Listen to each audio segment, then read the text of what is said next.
Genji got nerfed pretty hard, I think there's no question about that. With changes to his Dragon Blade, Swift Strike, and a double jump, there wasn't much positive on the horizon for Genji players. But hold your horses, because I don't think it's quite as bad as a lot of people think. How's it going, everybody? Force here, and today I want to talk about the current changes for Genji that are on the PTR and will be coming to live servers in the next few weeks. Now, there's a lot of kind of doomsday discussion around Genji and how he's going to be unplayable and no one's going to touch him anymore, he's so bad. The truth is, he's actually not that much worse. There's certainly some things that are really hurting him and might change up his playstyle quite a bit, but overall, I think Genji's still in a pretty good spot. So what I wanted to do here in this video is go through each of the changes, talk about exactly what's changing, what it means, go into the numbers, and then basically wrap up with a synopsis of how I feel Genji's going to play going forward. So let's begin with his first big change, and probably one of the most necessary and the ones that I agree with the most, and that's the change to Dragon Blade. So the duration of Genji's ultimate was reduced from 8 seconds to 6 seconds. So this is a straight up nerf, right? Oh, Blizzard, what are you doing to me? Well, actually, it's not that much worse. I'll tell you why. So the old Dragon Blade, it lasted 8 seconds, and in that time you could get off 10 swings. So what this equated to was 1.25 swings per second at 120 damage each. That came out to 150 total DPS. Now the new one that lasts 6 seconds, you can actually fit 8 swings in that duration. So 8 swings in 6 seconds comes out to 1.33 swings per second. So that's actually slightly higher of an attack speed. And at 120 damage each, this is 160 DPS. So that's a total of 10 extra DPS if you break down the numbers. Now, if you're curious about those final swings, both in the 8-second duration and the 6-second duration, they kind of look like half swings. Do they do damage? Do they count as full swings? Yes, they do. I tested this by facing away from an attack dummy and doing all swings but the final kind of half swing, and then facing the dummy and swinging, and what I found was that the total damage of 120 was applied, even though those swings only look like semi-swings. So yeah, we went from 8 seconds and 10 swings to 6 seconds and 8 swings, which is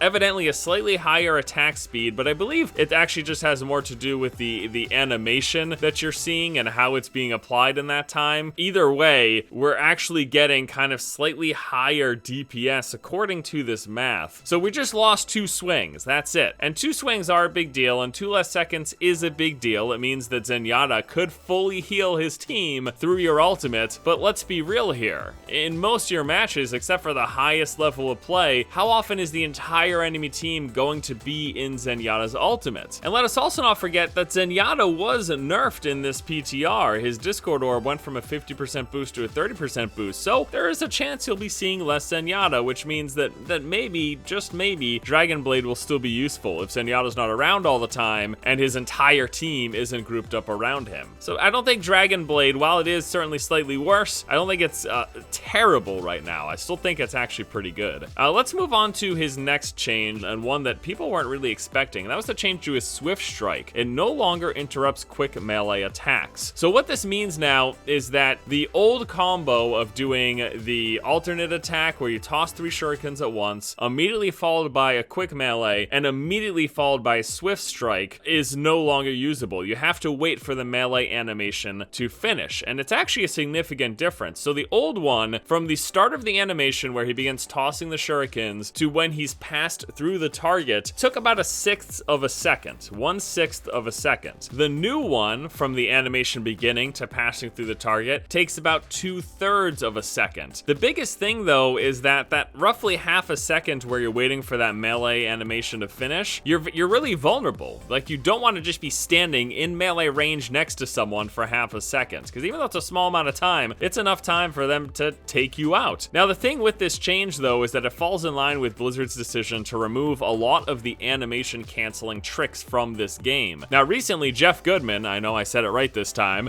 came out to talk about animation canceling, in which he said, "Quick melee is allowed to be used over your gun. This is what allows you to use it to interrupt your reload to get that final bit of damage you needed, etc. Quick melee should not be used to cancel the recovery of another damaging ability to avoid its recovery time." So what he's saying basically is that they don't want quick melee to cancel a damage dealing ability, but it's okay if quick melee cancels a basic attack. Similar to this, with with this Genji change, they also don't want abilities to cancel the melee animation. They got rid of it with Genji, and they appear to be getting rid of it with a lot of the other heroes in the game. It's just his burst is worse, and using melee up close means that you're not going to be able to swift strike, which puts you in a vulnerable position. So that's gonna change how he plays when he gets close to enemies. And one of the other changes that we saw, which I'm honestly dumbfounded by, I don't know why they decided to do this, because it just makes him feel clunkier. Double jump no longer resets when wall climbing. In the past, you could double jump, climb up a wall, and then double jump again. This was called like a triple jump if you used it effectively with a quick wall climb. You just did a lot of jumping really quickly. However, now, after a double jump and a wall climb, your feet have to land somewhere before you can double jump again. So obviously this makes Genji slightly less mobile, but I guess the question is why? Especially with all the other nerfs, the nerfs to his close range burst and the nerf to his dragon blade. It seemed like this one was unnecessary. And honestly, I wouldn't be terribly surprised if they decided to not go through with this change. As it stands right now, with all of these changes looked at and considered, I still feel like Genji is going to be very effective. He's just slightly less bursty at close range, because once more, it's likely that you're going to see Genji players use melee a lot less against targets that are dangerous up close, and instead they'll just toss their shurikens and then swift strike through. So they'll lose that extra bit of melee damage, but it's not that much. I think that's like melee damage equates to like a single shuriken of the three, so just an extra shuriken toss is going to be necessary, but it still definitely hurts him. That's going to change up his playstyle a little bit. And then also, please don't forget the fact that in this patch, Blizzard brought back the larger hitboxes for projectiles. Of course, what this means is that Genji's basic attack, throwing 3 shurikens one after the other, those are easier to hit. And this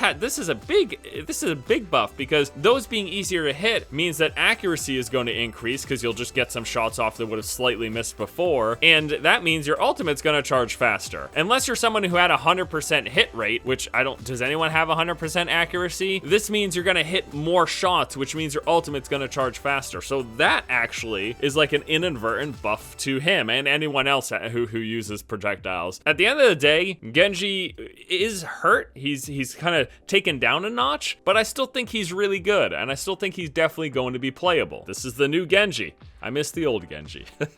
Alright guys, that is going to do it for me here today. Hope you enjoyed the video. Let me know your thoughts below about everything we talked about here, about the new analysis of where Genji sits. Love to hear what you guys think. Hope you all have a fantastic afternoon, and until next time, I'll see you later. Oh, and I guess a little extra apology to Jeff, who I called Geoff last time. I'm not the best at times. I mean, it looks like Geoff. You gotta give me at least that, right?